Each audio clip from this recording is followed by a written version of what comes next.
Hello all, morning, and thanks for joining us for our A Seat at the Table, Elevating Voices in the Wine Industry webinar.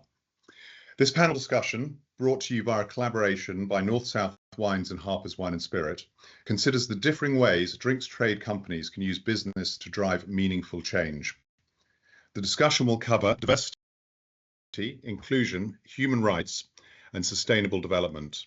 And to do so, we've brought together a panel of experts in various aspects of these fields.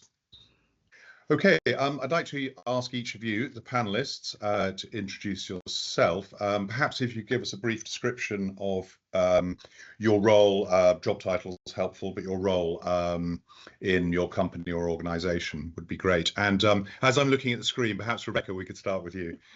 Yeah, hi, I'm Rebecca. I'm Sustainability Manager at North South Wines. So we were B Corp certified in 2023, and I led the project up to the certification, and now I lead on all of our different sustainability initiatives, from environmental to the social side as well, which we'll be talking about today. Excellent, thank you, Rebecca. Jana, hello, morning. Hi, good morning. I'm Jana, the head of the Innovation and Transformation Department at Vallformosa. It is a Catalan winery with over 150 years of history, deeply committed to making a positive impact. In the recent years, we've accelerated a comprehensive transformation of our company. And one of the milestones in this journey has been becoming the first Spanish winery to be certified as a B Corp. This certification recognizes our commitment to a business model guided by purpose, care for people and the planet, and the construction of a fairer and more sustainable future. A part of this transformation, our CEO, Vidal, who's not been able to come to be joined today, created Vallformosa for Future, which is like a different area, a cross-functional unit, where we work on innovation, but also with future business models and all initiatives related to social, environmental, and economic sustainability. It operates as an internal lab to rethink the company through new lenses and understand consumers better, allowing us to anticipate change and create added value. Excellent, Jana. Thank you very much. And delighted that you could join us at short notice. That's great. Thanks for your invitation. Importer and supplier, producer, Dom. Very different organisation again. Do you want to say a few words? Yeah. Hi. Thanks, Andrew. My name's Dom de Ville. I'm the Director of Sustainability and Social Impact at the Wine Society. For those who don't know us, we're an online wine retailer, wine merchant, essentially, 150 years old last year, so we've been around a while, and my role is to deliver our sustainability plan, essentially, which is fairly comprehensive and covers everything from the people that we work with in our offices, the community, environmental aspects, but also safe and fair working conditions right down our supply chain, which is quite extensive and very complicated thing to do.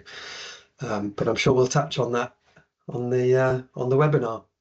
I'm sure we will. Thank you very much. And last, very far from least, Queena, again, coming at this from a different perspective again. Hi, Andrew. Thanks for the invitation. Queena Wong, I'm the founder of Curious Vines. It's a community of women in the industry, UK industry. It's about 1,300 strong now.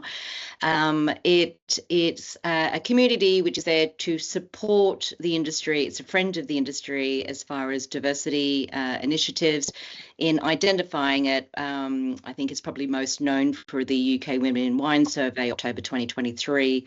And from that, I now activate on different pillars to address the key main issues, which is about safeguarding retention of existing diverse talent in the industry, and also the uplift to get diversity within leadership.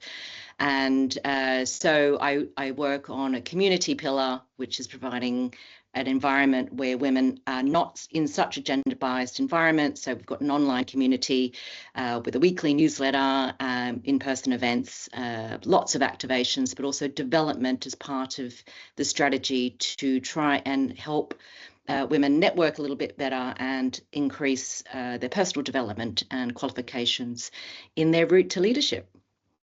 Okay, fantastic. Thank you very much. Right, very quick word of housekeeping. The session will last around 50 minutes. If people, but then we were looking at opening it out to questions from the audience. But we'd be very happy if you want to interact during the session. If there are any questions that are really pertinent to what we're discussing, we will try and endeavour to do our best to answer those as we go along. So if you use the chat function, that's brilliant. So I've been throwing around, in my introduction, certainly a few words that people will be familiar-ish with. It's difficult to tell what depth of knowledge individuals within the audience will have. So if I play kind of devil's advocate, I mean, what do we mean by concepts such as justice, equity, diversity, inclusion? What's the scope of these areas, these concepts, these words? And who would like to pick that up to begin with? I know a few smiles around the panel. Rebecca, maybe I could sort of throw that one out to you. Yes, well, JEDI is a term which is used a lot within B Corp, and actually in the new standards, there's it's a whole area on its own. And you hear a lot of equity, diversity, and inclusion, and the justice element is that kind of extra step up to kind of dismantle the barriers to resources and opportunities within society. So it's looking at things such as like distribution of wealth, power, education, and healthcare. So it's going that kind of extra step into kind of changing our society. But equity, diversity, and inclusion are kind of things people might recognize a bit more. So equity is about that kind of allocation of resources to make sure everybody has their kind of the same opportunities to thrive within society. And then diversity is really about like looking and seeing that everybody has a different background, everyone's had different experiences, and really you want to kind of encompass all those voices into your discussion, and it kind of leads onto a culture of inclusion. So it's making sure that you have all those diverse views, they all have a seat at the table, they influence your decisions, and it kind of creates that culture within the business of including people from all different backgrounds and from all different experiences in life. So yeah, it's kind of that build up from a culture up to actually changing society with the justice element. Would anyone like to add anything to that? I mean, that's pretty clear.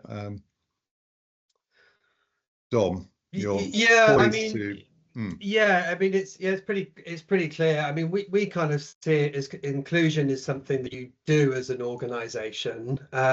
So these are all the things that a business can do to improve workplace experiences. So this is about kind of, as Rebecca just touched on, creating a really good team environment.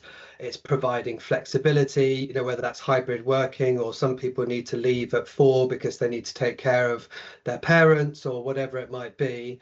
It's about kind of good leadership, good line management, managers that are coaches, that have good conversations with the people that they manage, that they're not, just task orientated, that they actually kind of care about the people that they work with and see things like well-being as important.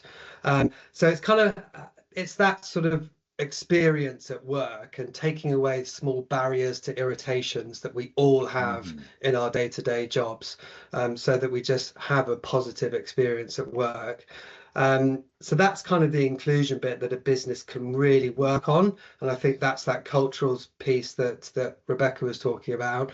And then equity is what you want out of that, which is basically everyone has what they need to do the best job that they can do, that they can fulfill their potential. And diversity is what you should get out of it. There are things that you can do to promote a more diverse organization, but if you are inclusive, if you have that feeling of equity, people have what they need, hopefully you're going to get a lot of diverse voices in your business, diverse people in your business will be attracted to it. And you know, that should, you know, we all know that having a diverse range of voices in whatever it is that you do makes things better, rather than worse. So that's kind of how we see those concepts. Yeah, sure. And I suppose there's a follow through there, is that having diversity within the trade, and that, you know, the wine world is struggling a little at the moment. If it's not reflecting the wider population, then that is also perhaps an issue of, you know, optics, of perspective. So I'm assuming that's a very important part of it. I guess then we could dive into, how does a business begin to identify and understand where it can improve? Because there's a lot of noise. I'm also delighted to see a lot of progress. But as a business, if you take a long, hard look at yourself, where and how do you begin to look at improving your organization? Does it need measurable external, you know, B Corp, or is this something that can be driven internally? Well, how do you begin to go about embarking on this journey if you haven't really looked at it before? Who would like to pick that up? I mean, Queena, I don't know. You, for example, you know. Awareness. I mean, for me as an advocate, much of it's about awareness. And I think the wine industry has extra challenges because it's an old industry, and, you know, it has a lot of tradition, but it's not intentionally not being diverse. And so what you have is, the first stage always for change is awareness. So education is really key. And just learning about small things like unconscious bias, you know, what are you doing? Conscious inclusion, that's the word I use. We talked about the Jedi. But to get the diversity, you've got to understand that the equity and conscious inclusion will then, as Dom says, drive to give you that diversity. So you're actually a lot more conscious about things. But awareness is really important as the very, very stage one, education. Would anyone like to add to that? I mean, producer's perspective, perhaps, Jana? Yeah, so yeah, Vallformosa has always had a strong commitment to sustainability, because as a winery with 150 years of history, we've always understood that our long-term success depends on the health of our land on one hand, but also the well-being of our growers and the sustainability of our business practices.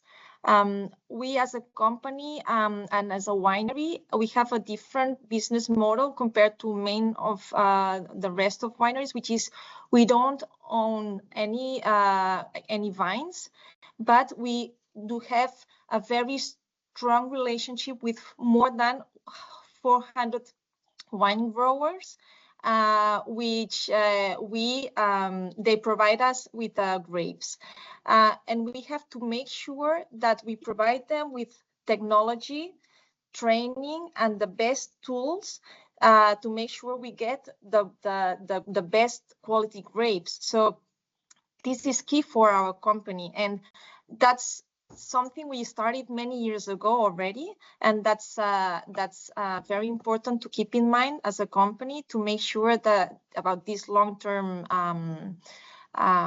vision. So we've always kept or led projects and built this relationship with a triple impact vision, which is supporting our growers to help them optimizing the resources, like, for example, water, which we've had 3 years of very heavy drought. There's also contributing to the local ecosystem, because we will then ensure this long-term sustainability, and also improving our wine quality, allowing us to produce better wines with a lower environment footprint. Yeah. Excellent. So let's take this along the supply chain, I suppose, which we can do here. I mean, Rebecca, as an importer, as a distributor, how does this work for you? Are there a different set of considerations because you're at a different part of the supply chain, or is it very much a similar? Yeah, well, for us, our starting point was kind of two things. Was first listening to our employees, creating a forum for feedback and understanding their experiences of working with us.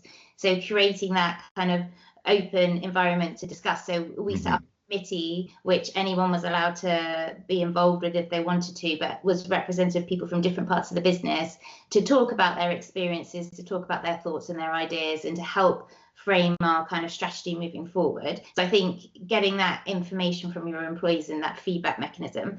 And the second was the data behind understanding your workforce and your supply chain as well. So we started last year adding questions to our staff survey to really understand how our workforce is made up, where the gaps might be in diversity. But then we've also added to our supplier survey questions about their kind of leadership and diversity and leadership, but then also the measures they're putting in place to protect their workers and to address JEDI within their businesses. So it's expanding it beyond just what we can do, which we have more control of internally, but also just trying to open those discussions and influence change through the supply chain as well. I think it's really important.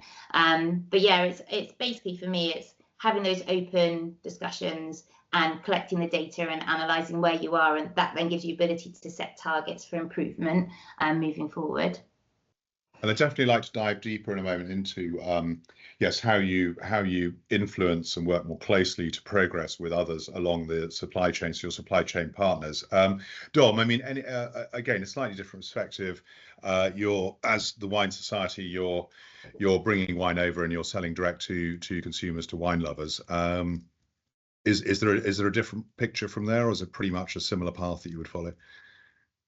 Well, I suppose it depends what you're talking about. If you're talking about our staff, then you know, going back to your original question, where does it start? Well, it starts with the right mindset. You've got to have that mindset in the business. You've got to have the leadership team who view things like well-being, coaching, diversity, inclusion as a really important thing, and a really important part of the business culture.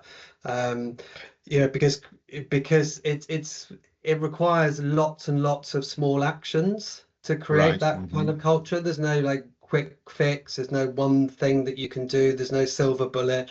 There's, you know, it's 100 different actions to create a positive culture. So you need all the data that Rebecca was talking about.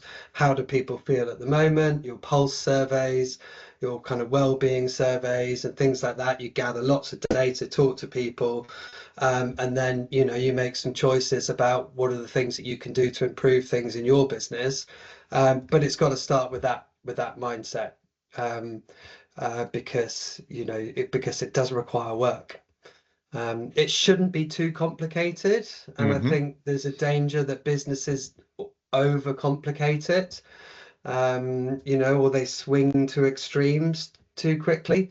But it requires effort. So yeah, so you need buy-in. You need buy-in across the whole of the organisation, essentially. Yeah, and it's got to somehow start engender that culture. Yeah, exactly. It's got to start with the top. It's got to start with your leadership team, and then you've got to work with your management team as well. You know, depending on the size of your business, but for us, you know, we have 270 employees, I think. So, you know, it's not just the executive team, but it's all your managers got to understand the importance of well-being, the importance of conversations, the importance of, you know, having an inclusive team culture in all those different teams around the business, and kind of get it and see why you do it. And that's the awareness piece that Queena was talking about at the beginning. Is just like, why do it? What's the benefit? And managers have got to see that one of the most important parts of their job is managing people. It's not managing the task. So I think, yeah, that's kind of comes back to that mindset. And is it? I mean, is it important? Sort of question to all of you, whoever wants to jump in here. Is it important to advance within your own organisation and start getting it right, and to get that sort of change in mindset before you look beyond the boundaries of your own organisation to your own suppliers and so on? Or does that all need to come together kind of holistically? Does it involve? So what I'm driving towards is it's all very well if you as an organization are heading down, say, several sustainable pathways, but if obviously the people you're buying in from or even perhaps selling onto aren't, then it leaves you a little kind of isolated. So how do you broaden that out? How do you ensure that your partners in business, I suppose, or supply chain partners are? Rebecca, I think you touched on this. What are the mechanisms by which you can help to encourage others to advance? Yeah, I think part of it is, and it was the same with the steps with our environmental strategy, is getting your own house in order first is really important. You can't be advocating for things with your suppliers if you're not embracing them for yourself as a business. So I think coming up, like analysing yourself, coming up with your own strategies in these areas for you as a business, and then it also helps you to experience what the barriers might be or what the difficulties might be in implementing different things, and it then can help that discussion within your supply chain. I've just found, because we do an annual supplier survey where we ask about the different actions with regards to sustainability, even just asking those questions helps the suppliers think and then open conversations. But I'm very lucky because of the way we work as a business. All of the suppliers we work with are just so receptive to anything when it comes to all this, all of the sustainability side. So I tend to find that I'm always really pleasantly surprised when I get the results of these surveys, that our suppliers are doing a lot more than even we're doing in some of the areas, and they give us ideas as well. But until you ask the question, I do think there's sometimes a fear with your suppliers, especially if you're really dependent on them, of asking too much of them, of having conversations where you think you're going to get pushed back. But actually, I've always been very pleasantly surprised, as I said, about what they're already doing and how it prompts discussions and thoughts from our suppliers, and then will gradually lead to change. So I think you've kind of got to step away from that fear of asking the questions and having those conversations, and yeah, just kind of go ahead and broach them with your suppliers. But yeah, as I said, making sure you've got your own house in order first is important, and then working that through the supply chain. Yeah, Jana, it's important you've talked about, workers and the social side of sustainability and how important that is, and how that indeed links to, the future, protecting the future, sustaining the future for the vineyards themselves, for the winery, for the whole business. Do you then look ahead to who you deal with down the supply chain? Absolutely. So what we always look for, or one of main pillars for Vallformosa, is to take an active role in engaging with our suppliers. Normally, we try to build long-term relationships which I think is very key. With that, you manage to have ongoing conversations to understand their realities and maybe to co-create improvements with them when you have this good relationship with them, Also, I think that traceability and transparency are key. We always try, specifically in this transformation area, we have to automatize, to digitalize many part of these processes, to leverage digital tools and data sharing so we can track the origin of our raw materials, understand the impact, and communicate this information clearly to our customers. So yeah, that's something we are very focused on and working intensively because it's how do we manage to transfer this vision. Yeah, okay, brilliant, thank you. And so obviously on the panel here, we have people who are quite advanced and aware of how much more they need to advance in terms of social sustainability. Queena, as someone who is in a way external, what's your vision of how the trade is doing generally, and how much more needs to be done? Yeah, I think the thing that within the wine industry that we have great movements happening with larger companies like we have here with North South Wines and the Wine Society. As Rebecca says, they have to get their own ship sorted first. In the meantime, we have to acknowledge that the wine industry is highly fragmented and there are many people involved in it that are actually not part of supply. We've got a huge, communicator section. We've got a huge education sector, especially from the UK. So, PR, marketing. There are lots of roles that are not kind of front of face or not in the supply chain as such, but they are very, very big part of this wine industry and helping the wine industry to appeal to consumers and, you know, that changing face we're talking about. So who is scooping up that aspect of the wine industry, and how do we support that holistically the entire thing works, including as you do your distribution, you know, you go to your two-man business or two-person business, to put that more politically correct. You know, all these small independents, we have a lot of freelance, self-employed people. They do make up a big chunk of the industry, but they're not captured in anything.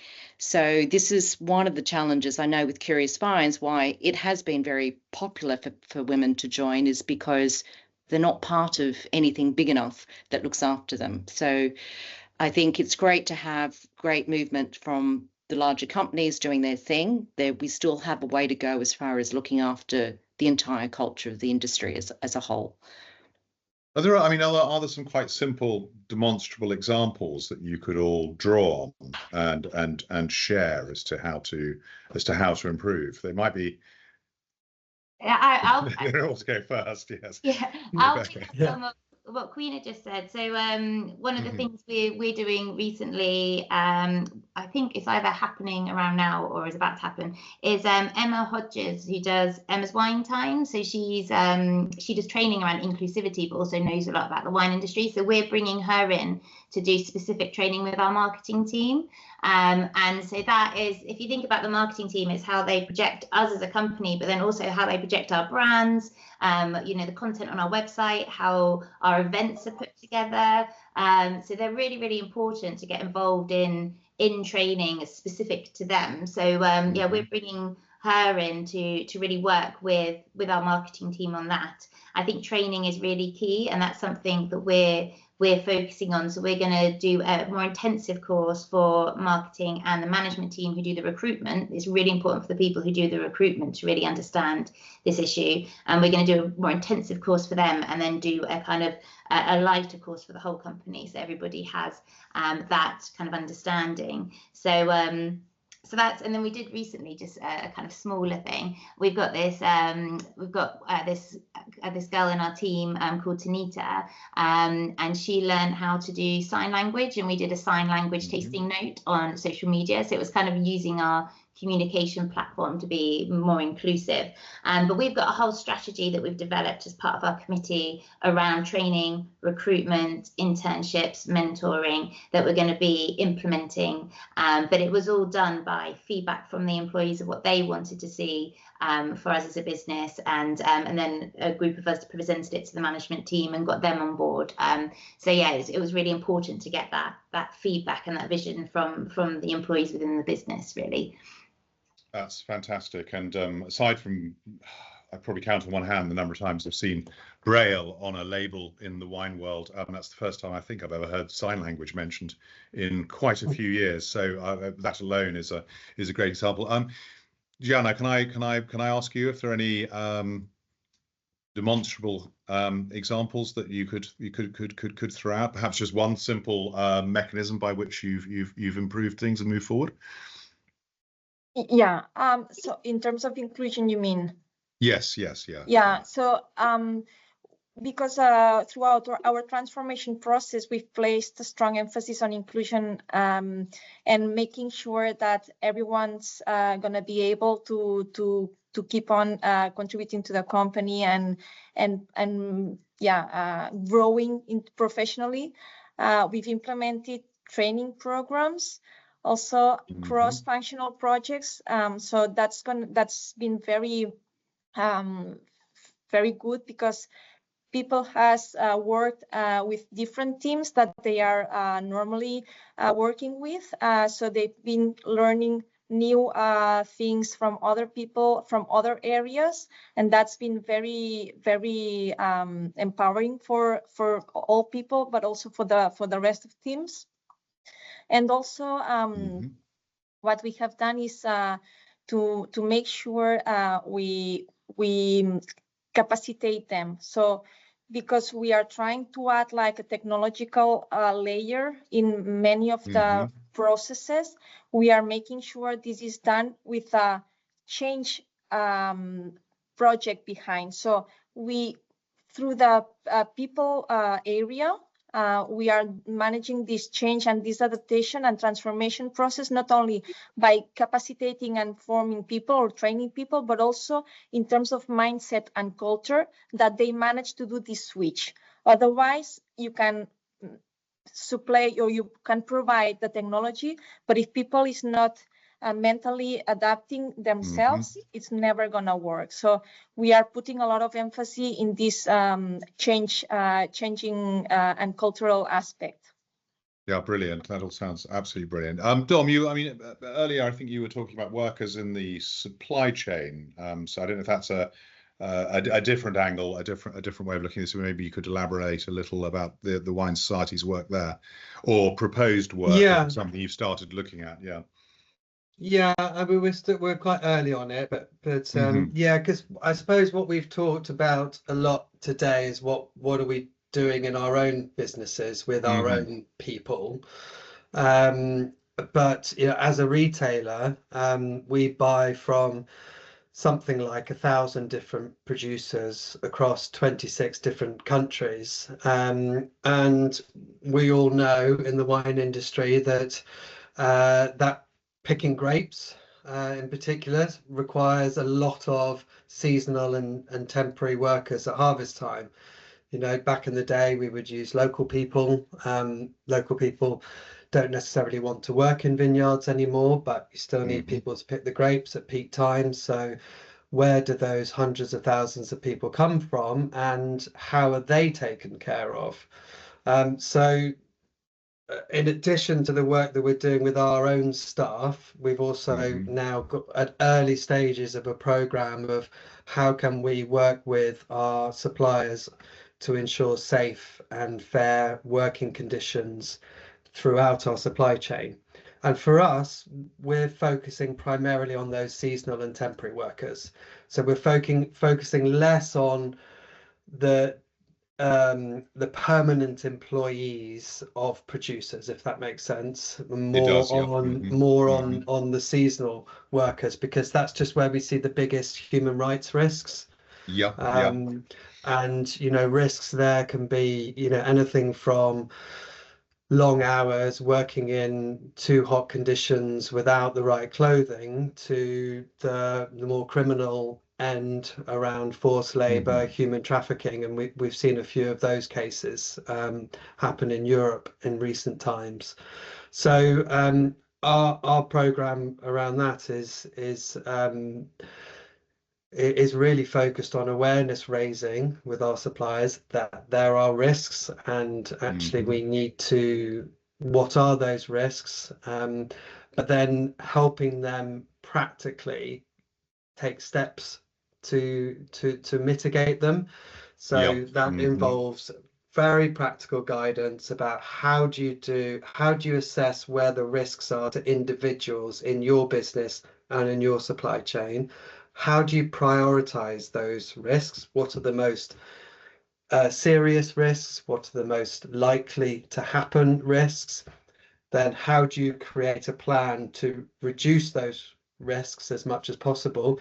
And then how do you report the progress that you're making? Because customers like the Wine Society, retailers will want evidence that producers are taking steps.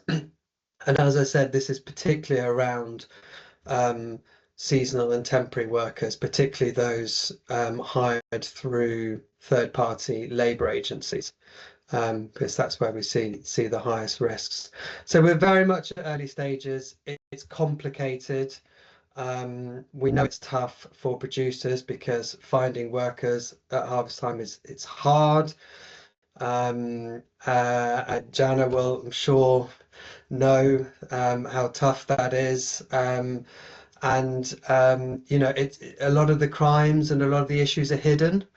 They're not easily found, so it's not issues that can be solved overnight, but actually it's something that we feel at the Wine Society that's not yet talked about enough in the wine industry, you know, it is in other industries, other sectors, but less so in the wine industry for some reason. So which we're trying to move the dial on that a bit. Yeah, no, absolutely fantastic. And really important points to bring up. So we've looked at, and I think, you know, just mentioned that we've looked at quite a lot what companies can and may be able to do internally. So to throw this open, I mean, you know, we've looked at greater inclusivity, diversity, human rights, all as part of sort of sustainable development on the social side. So part of our title, A Seat at the Table, is elevating voices in the wine industry. And I think to a degree, with those of you around the table, I was going to say the virtual table here, I think then part of what's important here, perhaps we can discuss, is how as individuals within organizations and organizations as a whole can kind of share best practice and encourage and inspire others using our voices to kind of enact change in the wider industry. Now, how I mean, marketing was touched on earlier, getting marketing teams on board. Queena, you spoke about other actors that are perhaps not, you wouldn't define as being, you know, a solid part of the backbone of the supply chain, but I didn't want to use the word kind of peripheral, but all those kind of support roles that inevitably are around the basic buying and selling, buying and selling of wine, I suppose. So where do we begin? I mean, Queena, do you want to jump in there a little bit? I mean, how do we better communicate the progress? Because surely is that not one of the best ways of inspiring and encouraging others to adopt better and best practice? Yeah, I know. I mean, one of my roles that I see is I do communicate from sort of what I see is happening through to my network, but also continuing to have conversations to leaders. So I've got this fascinating, you know, advocate on behalf of the diversity that I've got in my network, but also I'm really here to bridge between, you know, sort of the grassroots of who's actually in the industry, no matter what role they've got, to leaders in the industry. So, you know, I'm used a lot for that communication piece. I'm a very strong communicator as far as what is happening from a very positive sense, activating constantly. But yes, I think it's still not quite there yet. Everyone's working on it. I think one of the things is there's a lot of things that are happening very positively in individual firms. At the moment, it's not very strong. We had Drinks United, which has been kickstarted. But I think one of the issues to realize is, you know, we talk about wine and drinks, because I've just noticed the title on your webinar is Elevating Voices in the Drinks Industry. But wine is specifically, it's got a lot of different challenges, and listening then to Dom about the specificity. I'm not going to say that again. No, I'm falling over it now as well. We know what you mean. Right, of the workers and the pickers. I think we have to be really mindful that, you know, the solutions and the issues for wine may not translate to other industries. So it's a little bit different to say spirits and beers. So yeah, there's a lot to be done, but I think everyone is trying to work at it. I'm doing as much as I can. Individual companies are doing great things.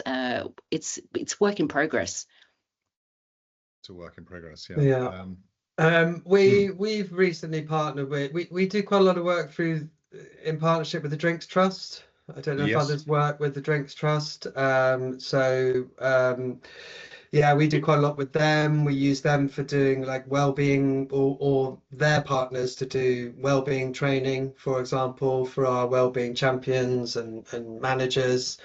They've got a business advisory program as well, which I think some of you may already be a part of, which is basically a whole load of well-being DEI type resources that you can access.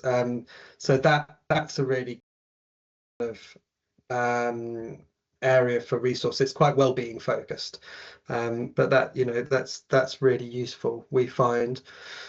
Would this be visible to people outside of the industry?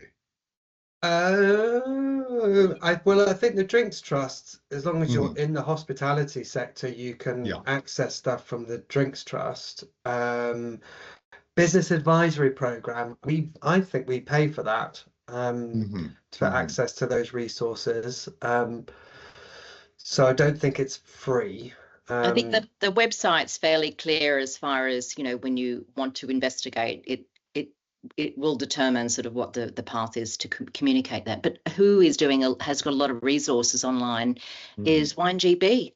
So they've actually gotten a sustainability resource, and they're actually moving forwards as far as, they've got a safeguarding toolkit with the change of law that happened at the end of last year, making it employer responsibility to prevent harassment and discrimination. They've also got an EDI hub, which is there. So some of it's free, some of it's for its members, but they're constantly moving on that one. They're working on at the moment on a people section for that hub. So there's a lot of things that even here within England or the UK, doing great things as far as trying to make resources available for companies to tap into. Okay, brilliant. Are there any other, Rebecca, from the North-South perspective, I suppose maybe simply put, your B Corp, you let organisations like, publishing platforms like Harpers know about this, obviously the others, going out into the broader world. How do you... One of the key things for us is we do our annual impact report, where we really are really open and honest about all the steps that we've kind of taken, the things we found hard, what our goals are, what our KPIs are. So we do this for each of the different areas. We talk about what we said we were going to do, what we've done, and what we're planning on doing next. And the key thing with being a B Corp is you have to do this impact report every year that's just really open and honest and really clear. And I think if people kind of can communicate that and can talk about kind of hurdles they might have come across, you set a target and you didn't meet it. Why didn't you meet it? What were the difficulties? So I think that's really important. And I think, for us as a business, we're putting KPIs in place around JEDI and having them as goals for us as a business. And I think that's really important, is to incorporate that into your goals as a business and into the kind of senior leadership's team's KPIs. So yeah, it's that open honesty, sharing experiences, which I think is really important for all of us within the industry. And again, just to move it to the producer perspective and Vallformosa, Jana, how proactive are you in terms of communication? Okay. So no, because I wanted to mention what are we doing to face this complexity in terms of the BTV, the wine sector, which I think it's more complex than the broader beverage industry. And also what you were mentioning before with the viticultures. Vallformosa as a company, what they've done is they've created the Vallformosa Foundation. And what we do there, we try to play a role in promoting prosperity and sustainability within the whole Penedès region and beyond. And the mission is to foster equitable, inclusive, and sustainable development by initiating and leading projects that enhance the well-being of individuals and communities. At the end, what we look is to define a new model of interaction between people, businesses, and the territory that is fair, that it focuses in transferring the knowledge to the society and also acting as a social catalyst and enhancing the prestige of the region itself and making it attractive for new generations of wine growers to come and to stay.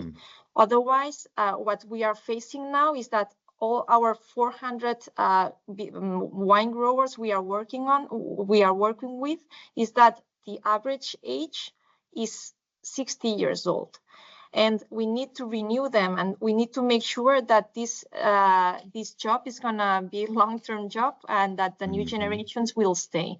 So we are very focused on creating and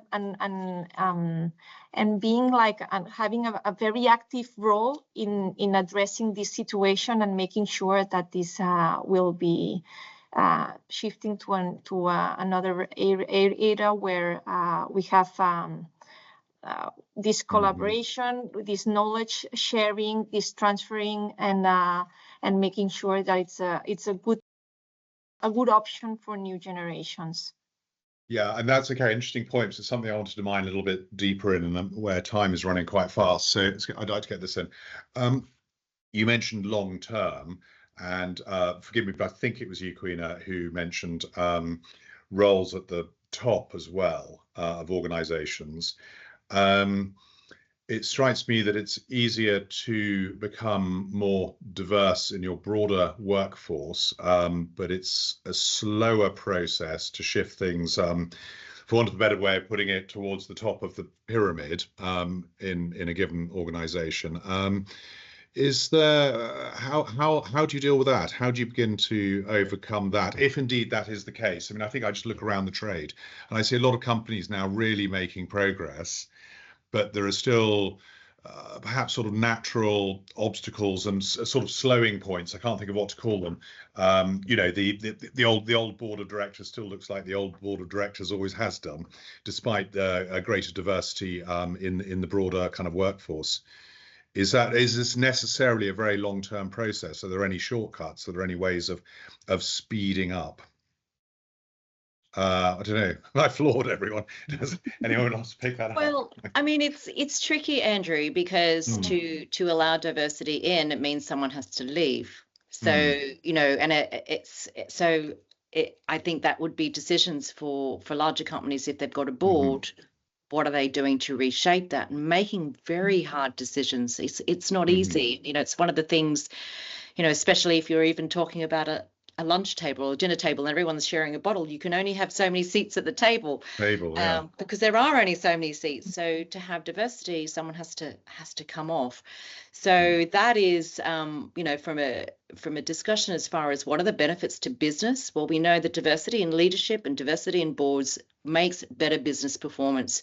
So if you are part of a board, then you do it for the reasons that's beneficial for your shareholders or for the profit performance. I mean, it just is part of that, rather than just looking at which is, oh, we can't get rid of this person to allow diversity in. So, you know, they're hard decisions and things to move, and people are looking at this, but it's not easy. Yeah, I think that point about understanding the value of investing in diversity and these kind of EDI initiatives, because yeah, what you were saying about companies that are ethically diverse are 35% more likely to financially outperform companies that aren't, and there's and gender diverse companies are 15% more likely to outperform, and you've got all the extra benefits of you've got better access to top talent if you have a more diverse workforce, more innovation and creativity, more kind of vibrant culture. There's so many values to diversity, and yeah, especially further up within a business. And I think some people, there's that lack of understanding of that, and sometimes you do have to put it to the kind of financial gain the company could have from having a more diverse leadership team. It does come down to the numbers sometimes, which, you know, it's yeah, it can take a while to get there, but it is kind of putting that emphasis on the value of it for a business as well.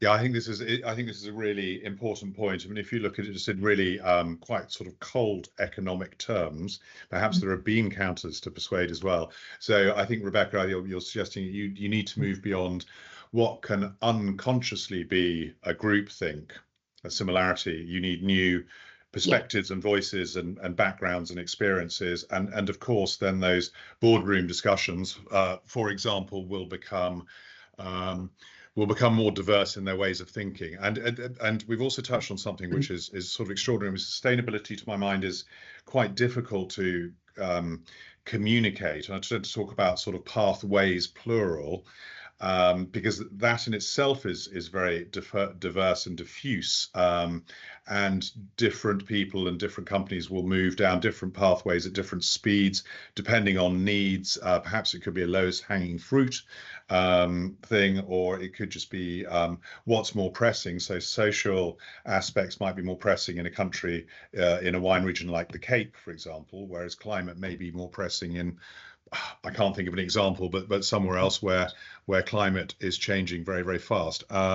So there'll be different emphasis. And then you overlay that on top of an incredibly, as we've already agreed as a panel, fragmented world that is the wine industry or the wine trade. So it's quite complex. So I've sort of talked myself away from the question there, and I wanted to come back to that, the importance, the economic side, which we hadn't touched on. Would anyone else like to sort of elaborate on that, or whether it's echoing what Rebecca said or building on what Rebecca said about the actual benefit to companies, to organizations longer term, and look at the Dom, I mean, how does it help within society? I mean, you know,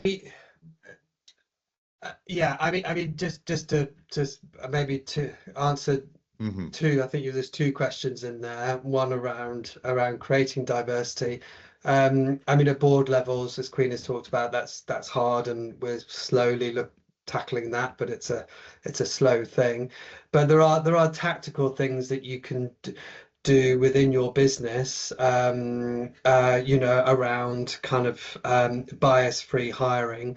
So, you know, we now have the system where the job posts go out to a very, very diverse talent pool, where, you know, it's just simple tactical things like advertising in loads and loads of different places, where you wouldn't normally think to advertise, to try and attract different people.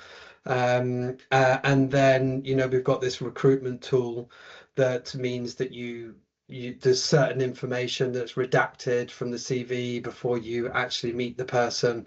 You know, I know that's quite sort of old school, and some people will have been doing that already for decades, but actually we've only recently introduced that. So there are some tactical things that you can do. You know, I think diversity also comes from just doing all the things that we've talked about on this call really well. It's about having a really good culture. It's about having a really inclusive culture. It's about good management. It's about being a sustainable business that attracts different people to it, that I really want to work there because those guys are doing this or they're doing that, or, you know, I hear really good things about them. So you know, that's a great way of bringing a whole bunch of different people in, and the business benefits, of course, are there to see. I haven't got any hard numbers for you, but it just if you've got a good culture and you've got people that are happy at work, they're just going to be more productive, and they're going to be more engaged, and they're going to want to go above and beyond, and they're going to want to do their best work.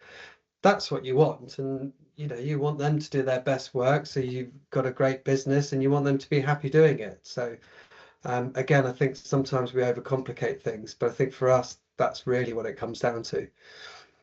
I think that's a great a sort of keep it simple summary, which is it's sort of, you know, just makes sense. Yes, exactly. I don't know. I'm hoping that hello audience out there, you're all interested and hooked on what everyone's been saying. Do feel free to pop any questions on chat or even Q&A. I'll monitor both, but if you wish. But also time is running, so.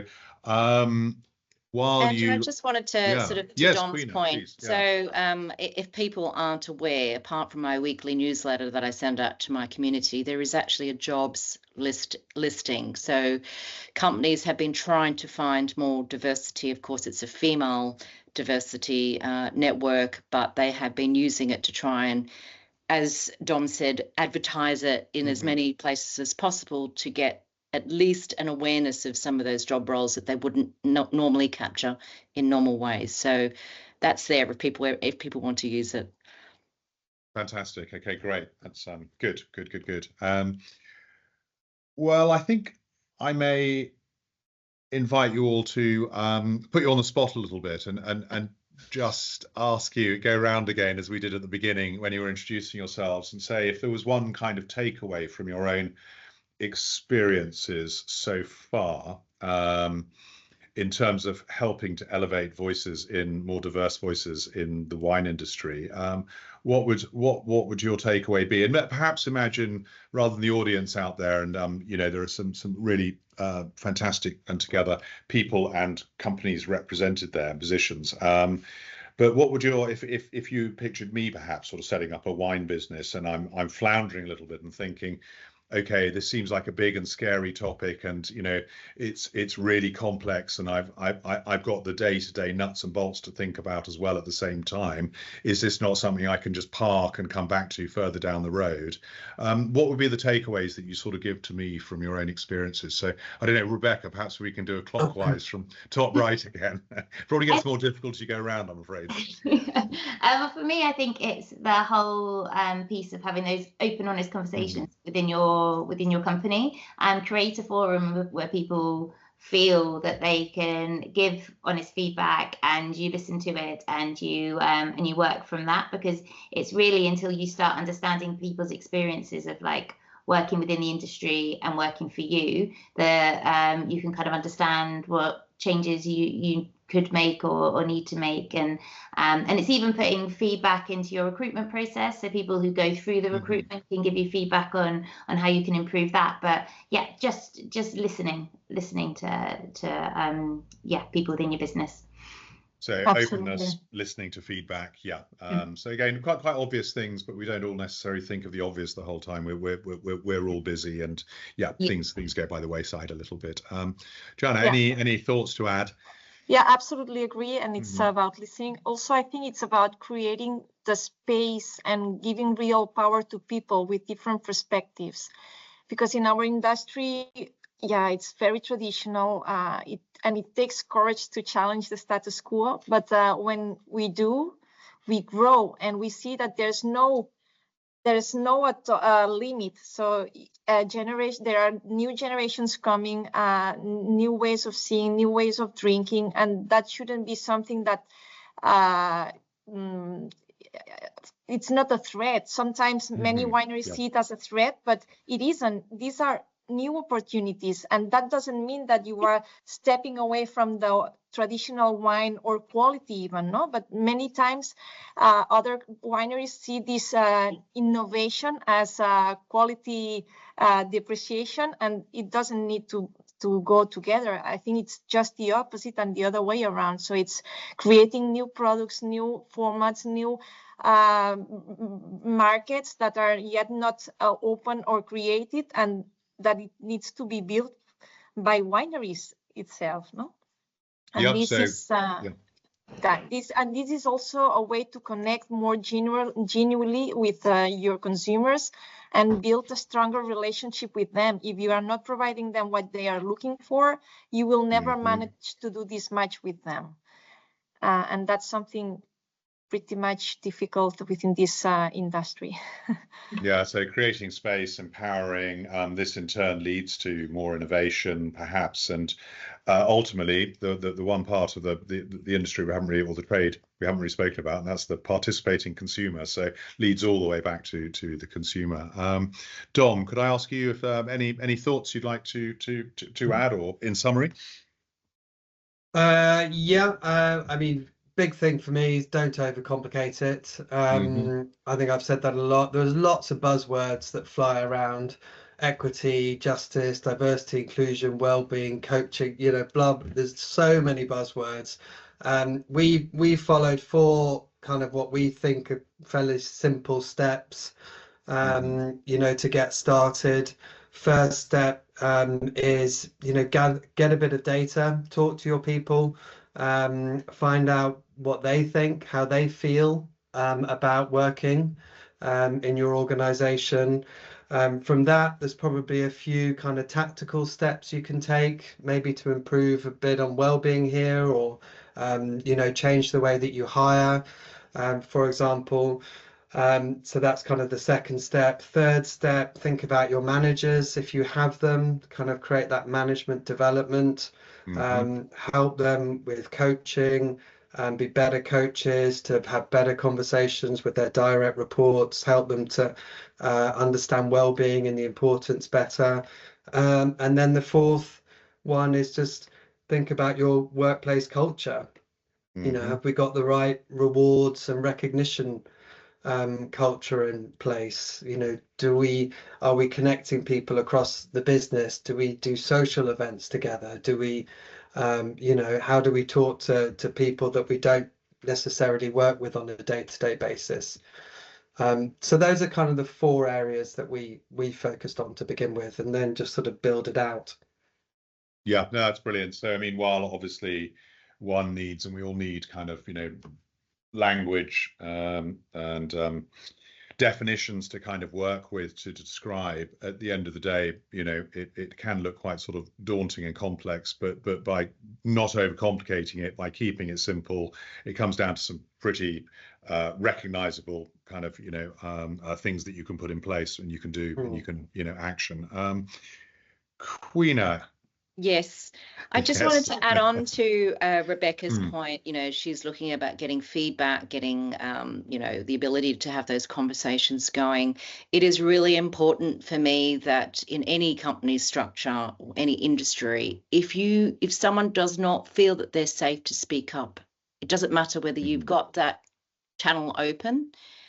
They've got to feel like what's going to happen if they're open and honest about something potentially negative, or they're feeling a little bit out. They're not going to say it. They're going to be worried about losing their job. They're going to be worried about, not accessing certain circles. They're going to be worried about career progression, especially when you've got bias already happening there. So, one of the things is, how do you make your employees feel safe emotionally and psychologically to participate in the feedback? I mean, there's a lot that you have to unpick with that. And anywhere you've got a work environment where there is bias of any form, and they're not feeling like, alike, it is more difficult. As Jana says, this is a traditional industry, and so there is a lot of work to be done with that. And yes, the end consumer, I mean, we all talk about organic food and sustainability. At some point, that awareness about sustainability of the labour force is going to hit home harder. The wine industry needs to find more diverse, another way to attract consumers. And we've got this diverse aspect to wine where, we want to appeal to other new style consumers, and it's not going to appeal if it hasn't sorted out its own lack of diversity within the industry. So definitely, there's definitely a full trickle through effect with that. Yes, I mean, some great points there as well. I mean, it's one of the attractions of the wine world is surely its incredible diversity in terms of these producers and workers all the way, and cultures and gastronomy and so on, all the way around a lot of the globe. And then the concept of the trade itself almost standing as a slight barrier to projecting that to especially new and younger consumers is a bit of a sort of shot in the own foot, isn't it? I think if that's happening. So brilliant. Well, I think we've covered a lot of ground there, and hopefully we've helped to continue and maybe even move the conversation along a little, or at least generate kind of, generate more thinking, more thought, more insight on this topic. It's been fantastic with the depth of knowledge around the table. We could have had a 2-3 hour conversation easily, I think, but aware of everyone's time, and hopefully given our audience great takeaways. So Rebecca, Jana, Dom, and Queena, thank you very much for joining us. It's been really insightful. Thank you very much for the invitation. Yeah, it's been good learning about what we've all been doing. So see you all soon. Thanks, Andrew. Cheers, everyone. Bye. Bye.